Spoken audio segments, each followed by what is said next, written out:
we've really shifted towards really making that insurance card meaningful, and part of that is making sure that connectivity and the digital divide does not remain a major barrier to healthcare. Next slide, please. So I have slides on our mission and values that you can read later. Next slide, please. Our three sort of main policy priority areas are coverage and access, healthcare delivery system transformation, and the future of health. Our broadband work that I'm going to talk about, and also health information exchange falls into that future of health. So why broadband? So we think of broadband as sort of a three-legged stool. At the top of that stool is the digital divide. It's kind of a barrier. It is a big barrier for equitable and accessible healthcare system. So our goal is to close that digital divide and remove that barrier. The three legs of that stool are affordability and access. Do you have access to internet that is sufficient and also affordable? And the next leg of the stool is devices and software that you need to connect in. And the third is digital literacy. Do you know how to use those devices? Do you, et cetera?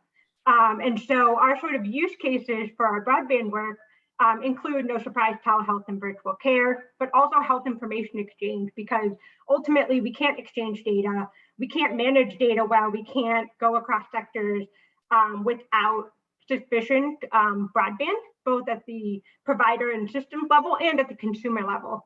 And also the future of our healthcare system is really based in technology and in virtual care. And so we need to build a resilient healthcare system that works with that vision.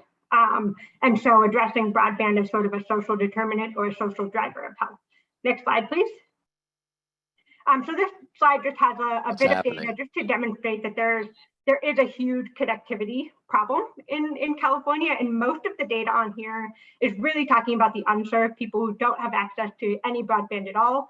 But the state really underreports the number of people who are underserved, meaning they don't have the broadband access they have is not affordable, it's not sufficient. Goodbye. Etc. And so that's kind of why we do this work. Next slide, please. So this slide is super small. It looks, the main point of it is we talk about redlining and health equity. And the same metrics that we talk about, the uninsured rate, pollution burden scores, asthma-related ER visits, they overlap. So where the colors are the darkest, this is a map of LA County, but you can replicate it across the state. Where there are dark spots, it actually exactly overlaps with the households that don't have internet access. So the digital divide is impacting the same folks. Next slide, please. So Marissa, can you pause on that and go back and show that again? Yeah. Say it again. Where? Yeah. So this is a slide of LA County.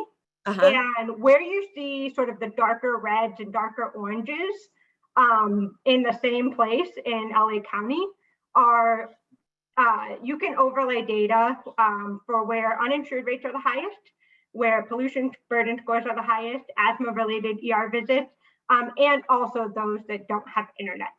Thank you. Yeah. Super interesting. Yeah.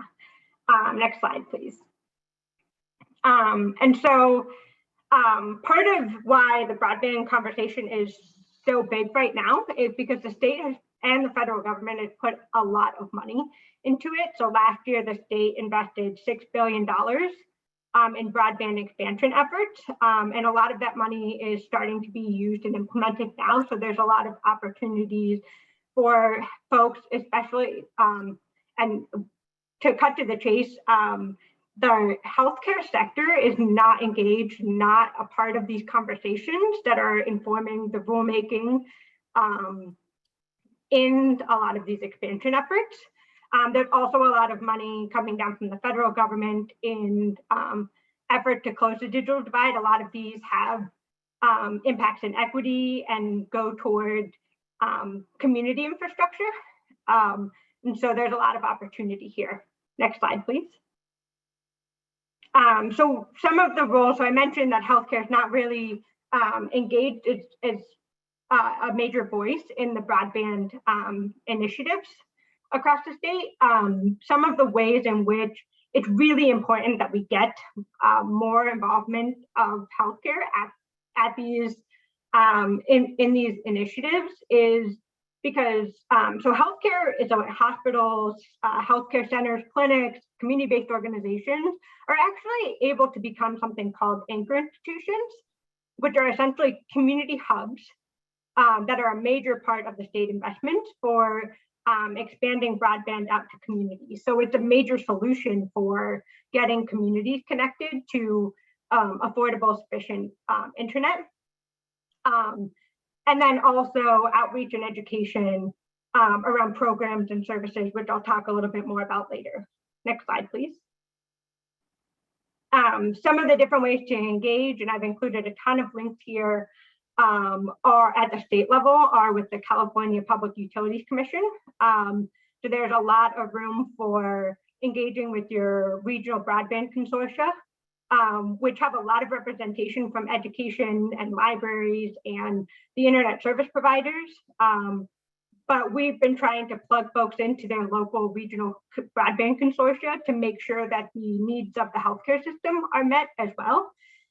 There's a ton of funding opportunities for increasing broadband adoption for both health and public housing and things like that. The California Department of Technology is running the Broadband for All initiative. So there's many different ways to engage there, and I included links. There's bills going through the legislature, and the budget included more money for broadband in the May revision. Next slide, please. So if any of this is interesting to you and you want to get engaged, please reach out to us.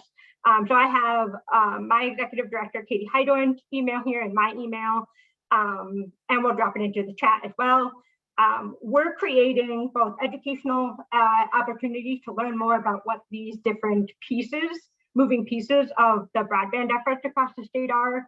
We're plugging folks into local initiatives. We can connect you to your regional consortia or other groups that are thinking about broadband for health. And so please contact us, drop your email in the chat or shoot me an email after this call. That would be great. Next slide, please. So everything that I mentioned so far is more long-term, right? So those are being implemented now, but in reality it will take a few years. One of the immediate broadband solutions right now is something called the Affordable Connectivity Program.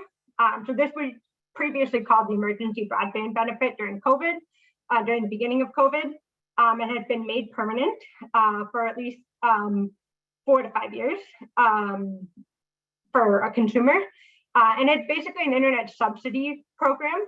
So eligible households can receive a $30 a month subsidy on broadband devices, and that generally takes your internet bill to anywhere from $0 to about $29, $30 a month, as opposed to the $70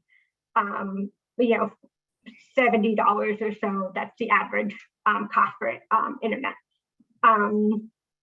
And then this is also, if you've heard of the Lifeline program, it's a similar program, but for mobile phone data. And if you're eligible for one, you're eligible for the other. Next slide, please. So this slide has just more information about eligibility.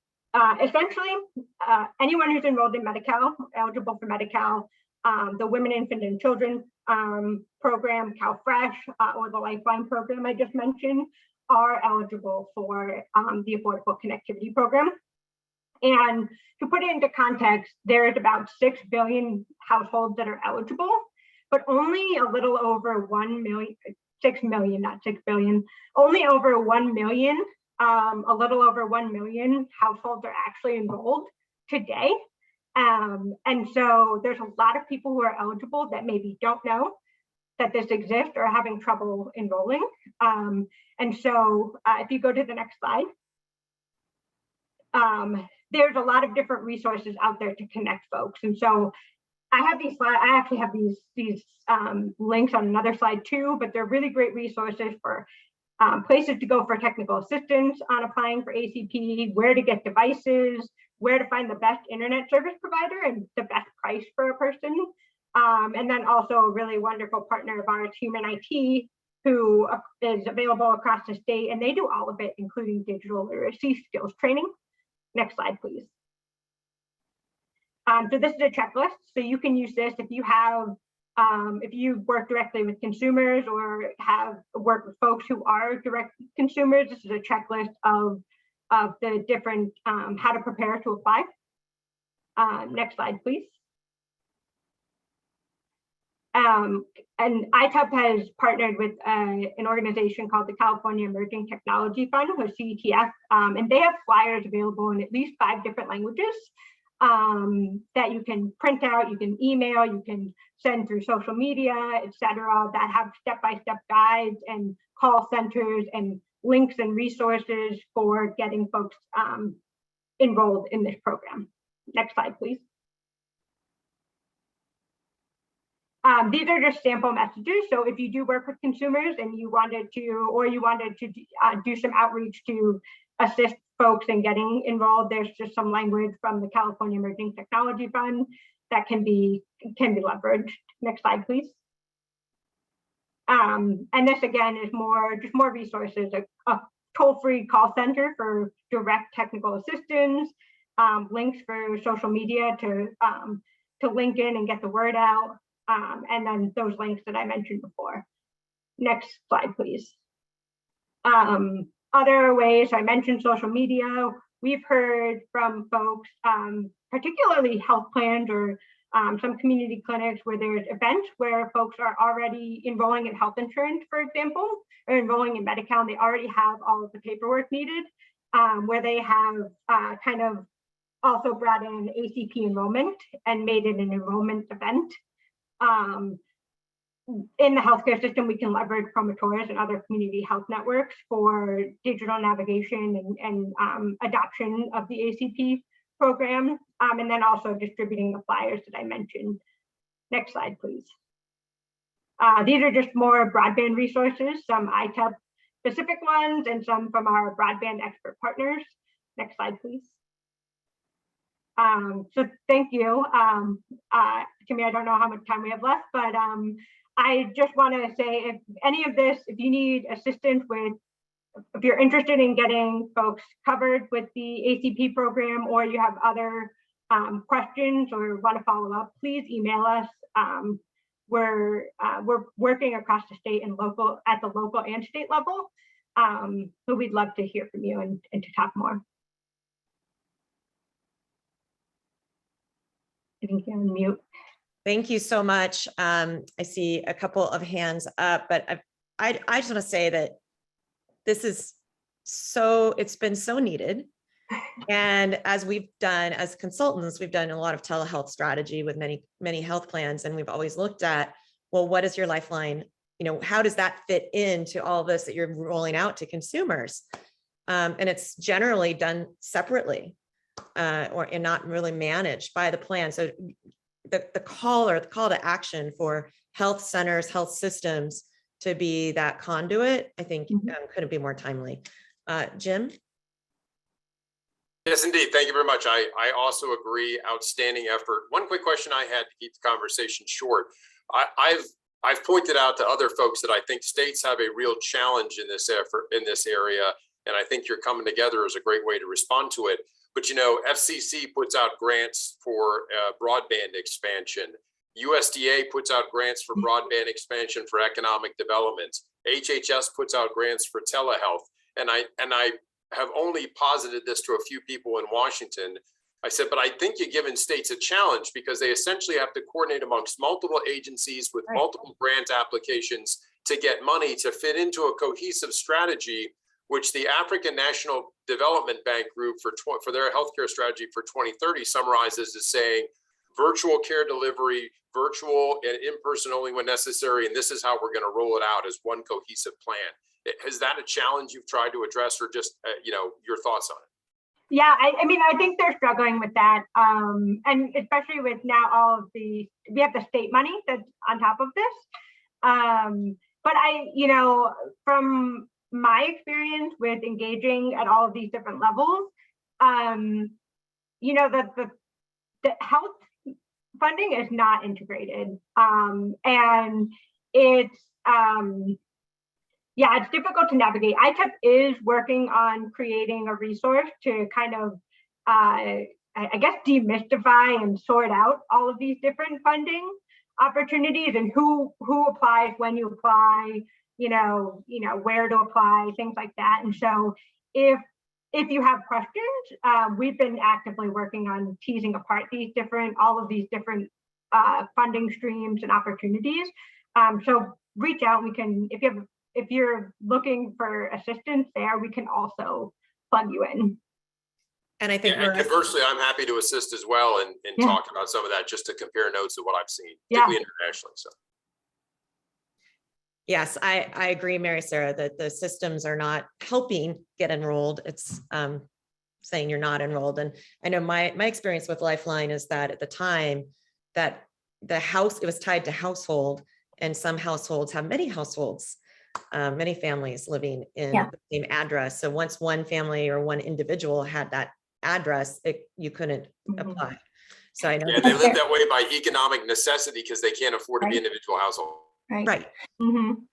Well, so one really interesting PUC, Public Utilities Commission, funding opportunity that it's undergoing rulemaking right now, but the public housing is actually some of the conversation. I don't know how it's going to shake out, has been around, you know, like if a housing entity, like a CBO that does low income housing, wants to use ACP to give free internet to their clients, the folks that they serve. There's been those exact barriers have been cited for the last, you know, as long as some of the broadband infrastructure money has been around. So I think they're working through that.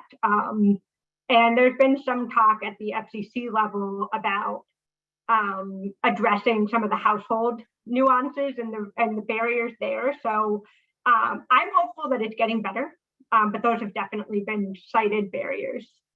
And I'd throw out real quick, I'll contact you separately. I won't take up any more of the conversation. I'd love to have with you a discussion about what broadband access means, because strategically speaking, within the telecom community, we've noticed that people are immediately translating broadband access to everyone being, I have to run fiber to their desktop, which in rural communities is next to impossible. So what other strategies are there from a telecom perspective to give broadband, wired or wireless, in areas to accomplish that goal? Yeah, I would love to connect more. And broadband data is another one I could talk for 3 hours on.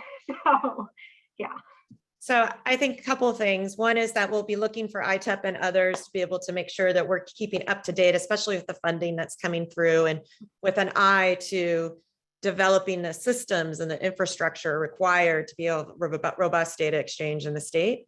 And then also, Marissa, you know, I think we heard this loud and clear that if those of you that are on the call today want to dig in, either 1 layer, 2, 3, or 4, please reach out to Marissa and Katie, because they'd love your help and to plug you into the work that they're doing. Is that fair? Yeah. Okay. Thank you so much. Thank you for keeping us, you know, up to date here. And we welcome the continued dialogue. And I am now going to jump to Jim. You're at the top of the screen with your hand up earlier, Jim, for me. So thank you again. Thank you again for all your work that you've done to be able to help, you know, be able to lean into the work that we're doing. And as I opened up the discussion, I asked if you would help us to facilitate the identity management approach that the state is taking. And our goal here is to be able to hear from everyone what some of the priority items should be as we comment and prepare our comments back to the state. So we're just wrapped up our DSA agreements, and here we are on to the next round. So Jim, take it away. Absolutely. Thank you very much. And I aim for this to be about 15 minutes per your request. I hope that the highly sophisticated slide formatting is easily readable for everyone. And we'll just scroll through them. I aim to put together slides to summarize the draft strategy with the idea that you have not read it yet. For anyone who has read it and it's pretty digestible, don't hesitate to comment or raise some issue if I don't really summarize it all that well. But we'll go through this and leave a little time for discussion. Next slide, please. So this is just a summary of AB 133, which of course this audience knows very well. It is the first introductory section to the digital identity strategy as presented. They do call out the fact that within AB 133, not only there's the DSA, which we've commented here as a group before, but also the requirement for a strategy around digital identities, which this document is first attempting to address. Next slide, please. It goes into the fact that as part of that requirement for AB 133, they formed a stakeholder advisory group to ascertain what are the challenges around digital identities and a definition of digital identities with regards to information exchange within California, and where are there challenges with how that's being used relative to where AB 33 envisions data exchange to be going. Two big things, as you can see there. First of all, failure to locate existing health or human services records. I paused there for a minute because I understood in our comments on data sharing that we are probably asking to break out some of those aspects of health records versus human services records. And I think that's a conversation certainly several of us here in that call could continue to have. But it is an area that they were specifically identifying relative to failures to adequately prove and identify the individual. And then, of course, the flip side to that is inappropriately linking or potentially creating a HIPAA breach by improperly associating PHI or other health services data with one identity incorrectly with another identity and causing that problem.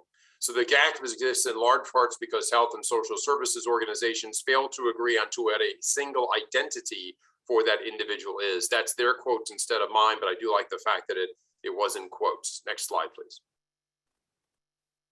They established 4 definitions in this draft document for what a digital identity is. I surmise they did this in order to better understand the nomenclature and the use of the terms digital identity. I don't think as you read through them that there's a surprise around any of them. Digital identity at a high level being a collection of attributes in the data exchange framework, a unique digital identity being one that uniquely identifies a specific real person and distinguishes that individual from all others. Secure being a digital identity that's unique and is secure in accordance with security guidelines. And then lastly, private being both secure, unique, and private to maintain your privacy. I put in italics there something I took out that I thought was interesting of note. AB 133, something I personally missed, never said that these digital identities had to be private. So in a moment of clarity, they said, we think these digital identities ought to be private. And so that is built into the guiding principles and what they expect to execute as part of this strategy. Next slide, please. This is a snapshot of the table related to the applications of the guiding principles of the data exchange framework, which they've already derived from AB 133 to the development of digital identities. This serves as the foundation for most of the discussion in the documents in the strategy afterwards. I'll pause here for a second to kind of take a look where you see the guiding principles listed on the left, the considerations on the right. Those considerations are discussed more in the document and serve as the foundations for kind of their recommendations / next steps for what they're going to develop for digital identities. Some things I'd call out, which we'll also discuss more as part of this, is needs to support consumer access and consumer use of identities. We bring that up a bit more in the slides. Also considering privacy with identifying attributes. Attributes in their integrity, as Mary Sarah calls out in the chat, differ based on programs. Dan, I'll mention you because Timmy did kindly share your comments back, and I think you had some on demographics, which was an important point. I think that demographics and social services have a relationship. I think knowledge of demographics relative to public health is an important point. I can tell you with my experience, both in the HL7 Identity Management Working Group, which I skipped for this meeting today, as well as with Care Equality and their patient matching, there's a lot of concern about demographics. And because identity and consent are so closely tied, as many of us in this group know, the challenges of collecting demographics as elements for or attributes for digital identity is a real challenge. Care Equality is avoiding collecting demographics altogether as well, because of some of the disclosure challenges, the verification challenges, and data quality challenges. Next slide, please. So there are 2 slides here covering 8 standards for attributes in a digital identity.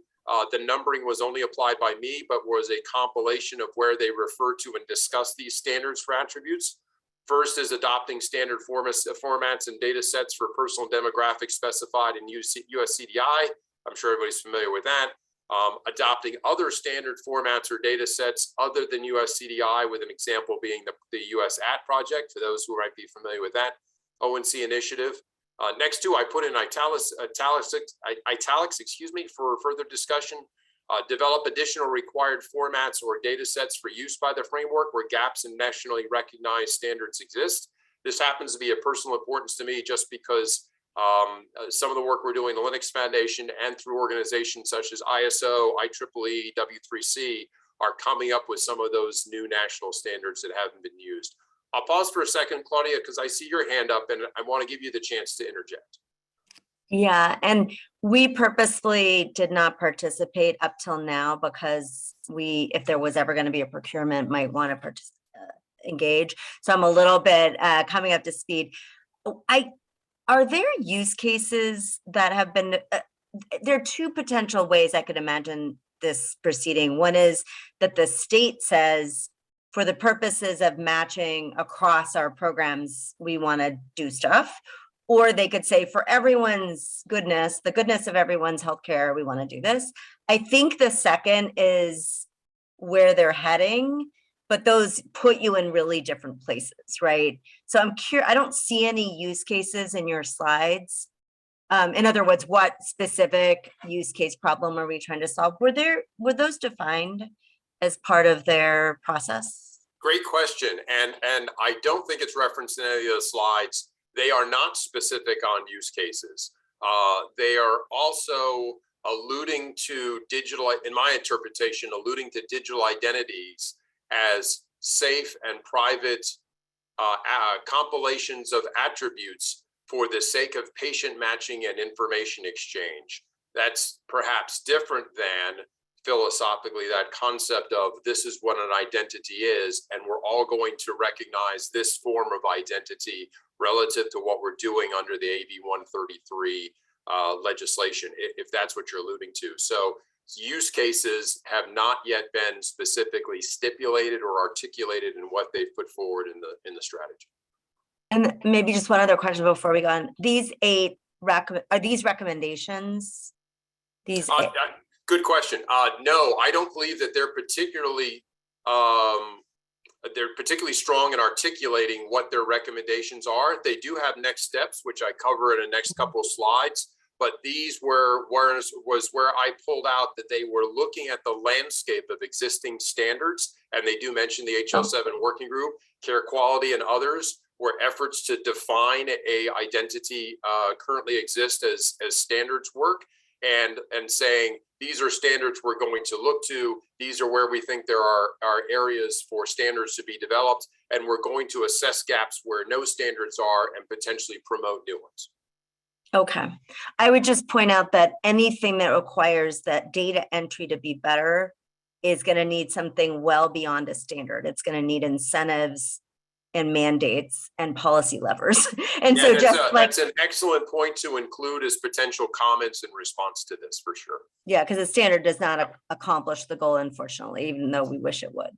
Yeah, I'll keep going in just a second, but Katie, I saw that you had your hand up briefly too as well.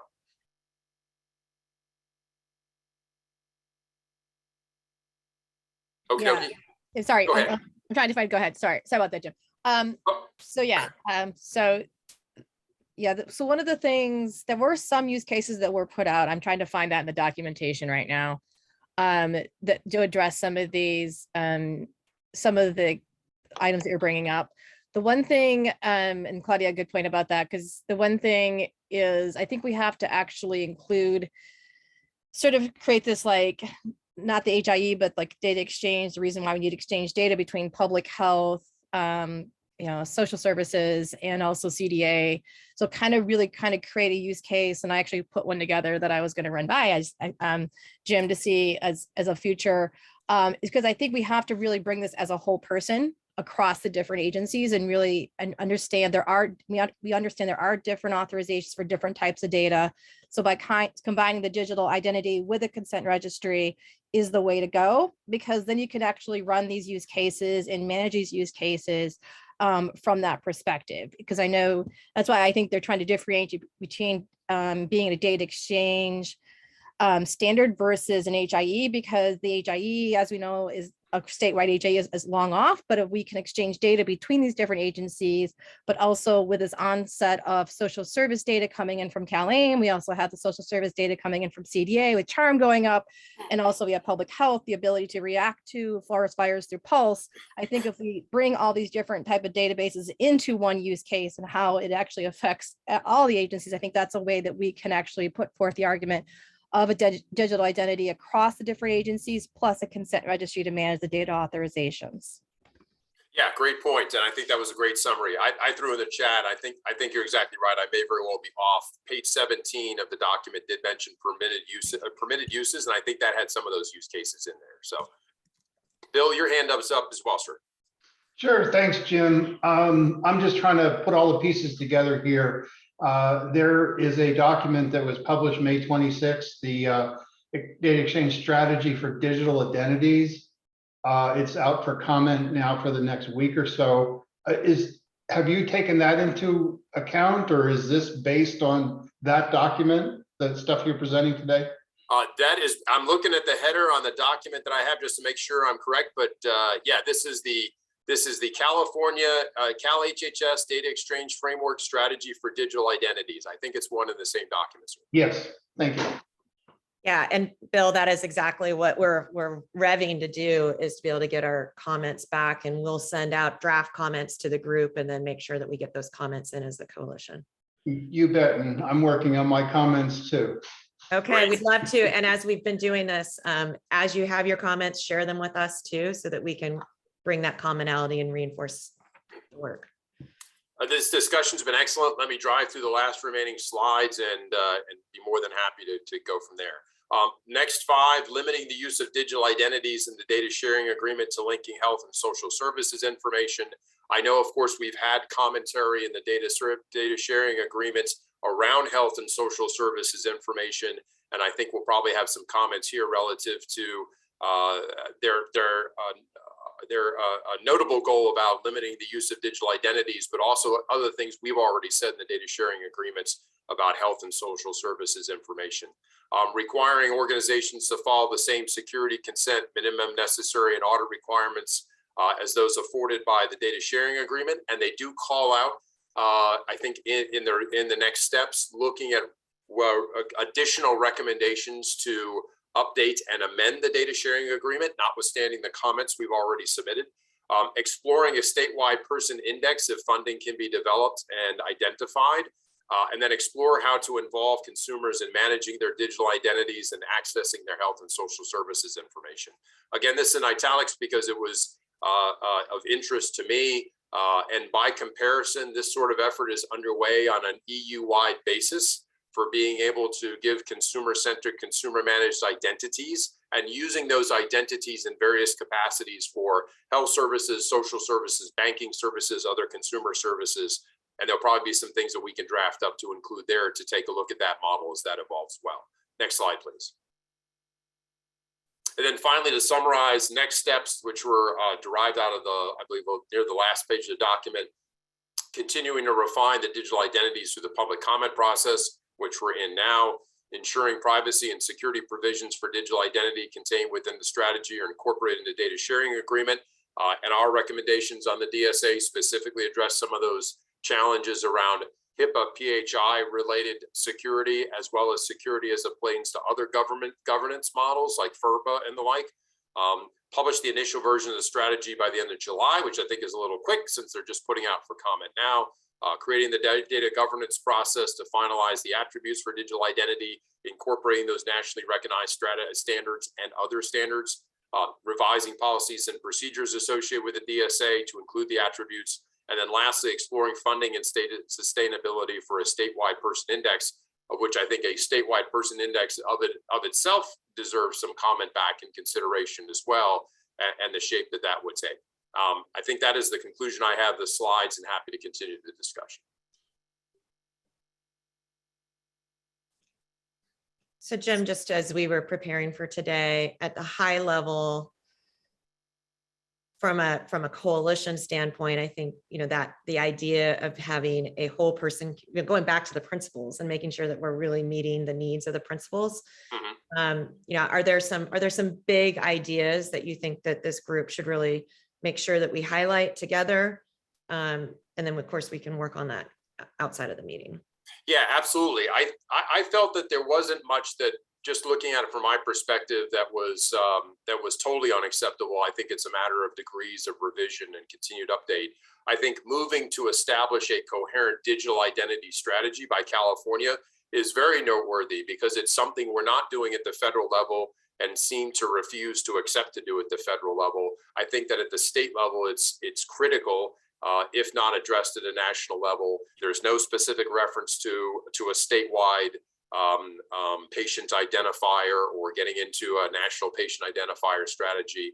And I think they do leave the door open for some of the concerns we've expressed, either through the DSA or these other various aspects of digital identities and their attributes and consent relative to health versus social services. So I think as a group, we continue to explore that and compile those comments. I know Claudia's offered some already. As I mentioned, Dan has some very good ones he submitted, and Katie mentioned as well. So, I defer to you, Timmy, and how we want to do as a group, but I think we've got good grounds as a coalition to offer comments back and continue to offer our guidance and direction as to where those go. And then even look to see if there's potential use cases we call out, proof of concepts or demonstrations to leverage, or things that are already being done within California that we could point to.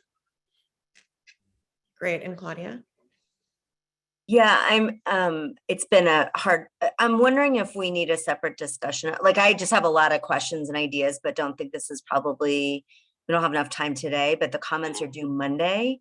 So one question, and I already put this out separately to our HIO colleagues, is whether we need just time for just a brainstorming and discussion. Because I think one of our concerns as HIOs is we do this every day. This is a core part of what we produce for the state, and how is this going to leverage that capacity that's already there?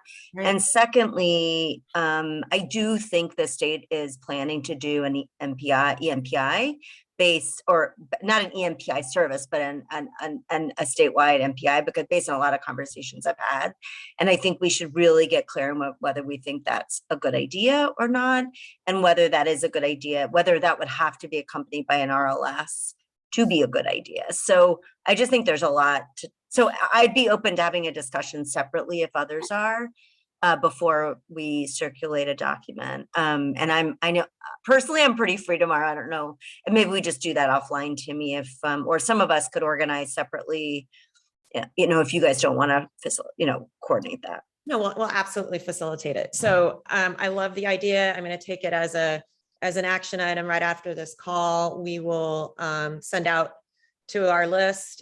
Please send us in the chat right now, because we'll have this as record. If you would like to be included in another call, and we'll do our best to coordinate it where everyone can jump on, hopefully tomorrow. Yeah, it has to be tomorrow. Has to be tomorrow, yeah. Well, it's tomorrow then.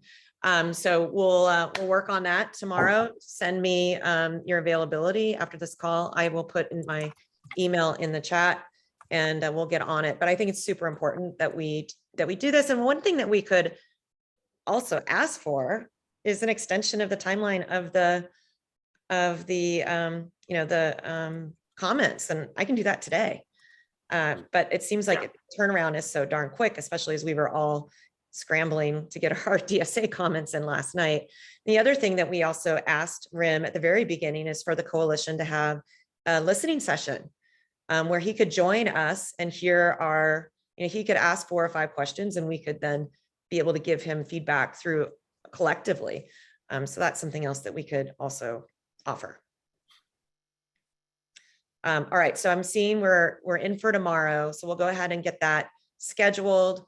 And I'm going to go ahead and ask them if they can have an extension on the comments too. Sound good? Well, and to that end, is there any particular thing about this document that I don't know from a California perspective as to why this wasn't subject to a regular 45-day review, or just here's what you think? I mean, it just seems it's ridiculously close. It's been what, 10 working days? I mean, I don't think it's an official rulemaking and Okay. it's not an official procurement. So it's more of kind of a high level thought piece. So as such, I don't think it's subject to the regular APA. And as such, it might be appropriate to say, we think more substantive conversation is needed in these 5 areas, and we'd like to do that. Like, Right. you know, it's hard to answer with really specific comments when it's really high level. So I like that idea, Timmy, of using that as an invitation. But what you don't want them to do is then move forward with a procurement and with, you know, rulemaking or whatever they're going to do. We have to engage now, because otherwise they could say, well, like, we gave you a chance and you didn't comment. So That's right. And they're making allusions to strategy that will translate into approaches, which will translate into a procurement, and trying to get them Yeah. what they're alluding to a strategy is much easier than when it's distilled to a procurement. So. And the other request I think would be smart, again, I haven't read the document yet, so I don't know, but they did a bunch of listening sessions. So I think it would be helpful if they fed back the results of what they heard. And so that all of us can be better educated about, we weren't all in those discussions. So it feels like this is missing that kind of feedback piece, especially given that they're trying to really, I think they're doing a good job of trying to do a lot of listening, but now we don't know what they heard. Right. No, that's a great point. Dan? Well, I encourage all of you to read the document. I found the document incredibly confusing. They're trying to do too much with the document, in my humble opinion. They're confusing matching process with data aggregation, with data sharing. And they don't do a very good job of differentiating, and it gets very muddled very quickly in the presentation. So I think we can all do well and to serve us well by getting clarification at exactly what they're trying to do, and to separate the processes in this that need to be differentiated. Great. I struggled with some of the comments on US CDI and how US CDI information is to be used in this process. I don't know how you contradict a standard or limit a standard that way. On one hand, we're trying to reinforce a standard. On the other hand, we're trying to limit the use of the data in the standard. That was mind-boggling to me. I just don't understand the author's intent. So it would serve us well to really drill down on this one. And just a friendly reminder to everybody, 2 reminders actually. You can't have interoperability without identity. Cannot happen. 2, it was in the chat, I strongly recommend we involve CHIA, which is our State Association of HIM Professionals. These are the people that do this every single day. And for those of us that do it, this is incredibly laborious manually to do correctly. Noted. We will, and if you have any folks that you'd like to join into this discussion that we're having tomorrow, Dan, let me know. Okay, great. So keep it going. I'm gonna, table this discussion. We will have another meeting tomorrow. Sounds like a good hour would suffice. Jim, I'm gonna make sure, hopefully you'll be there as well. Help us to wrap this all up and bring it home. Okay, so I want to now just move us. Thank you, Jim, so much for doing this today. Sure, happy to help. Hope it was helpful. Yeah, absolutely. What I also wanted to say is before tomorrow, we all have homework to do. So read the document. Thank you, Dan. And this is just quickly, this is for all of you that are doing on your own for your comments. Here's a link for you to be able to use their template. This is the template that they're requesting for you to use to be able to get comments back. For the data exchange framework, DSA, we didn't have to use that template, which was helpful for us when we looked at it. So I don't know if they're requiring it for this or not, but just FYI, take a look at the details. Okay, and if we can go to the next slide real quick, just to keep us on track here. Before the budget, I want to have a conversation with let's go with the budget real quick. Is there any updates? I haven't heard any any updates on the budget ask, Claudia? Felix might have more, basically just that the assembly has put forward their proposed budget. So Felix, so there's I think there's wrangling going on. I guess that's the main message. And we are still pushing hard to get our ask into the mix in the middle of that wrangling. And then the drama around the speaker isn't helping.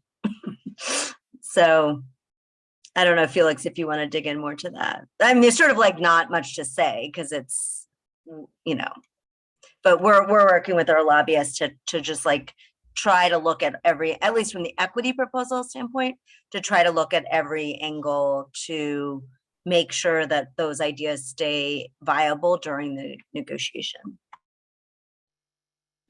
Yeah, I think that you captured most of it, Claudia.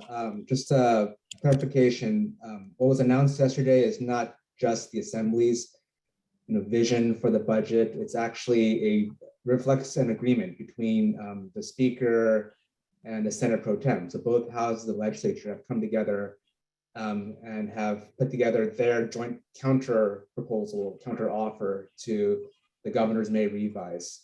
So that basically starts the clock for the big three, right? The two houses plus the governor and his administration to haggle out a final agreement. And just given the way this has transpired in at least the past couple of years, couple budget cycles, what we're likely to see is that by June 15th, the legislature will pass a budget to meet their constitutional deadline, but it may not necessarily reflect the final agreement. They still may continue to negotiate all the way through July 1st, just to iron out a final package with the governor. So our hope is that obviously we can get as much of the principles and the resources in the equity coalition proposal worked into that final version between now and July 1st, which is the start of the new fiscal year.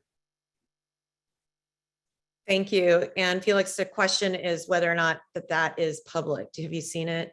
Oh yeah, I can pop that into the link right now. And if I can't get it in time, I'll share it with you, Timmy, so you can send it far and wide. Fantastic. Deanne, did you want to just add on that? I know you were talking, I'm just looking at the chat. Is there something there on the budget that you wanted to add? I was just curious if what the legislature agreed to yesterday, if that's public. Like I just read this morning in the news that they had supposedly what Felix was just talking about, I think, came to their agreement, but I was curious if it's public. Looks like it looks like it's in the chat. So yep. Awesome. Thank you, Okay. Brandon. Great. So just rounding up in the last few minutes here, thank you everyone for your work and sharing of your comments that were submitted yesterday for the data sharing agreement. I hope everybody saw in the email that went out for the reminder for today's meeting, we attached those of you, your comments to that.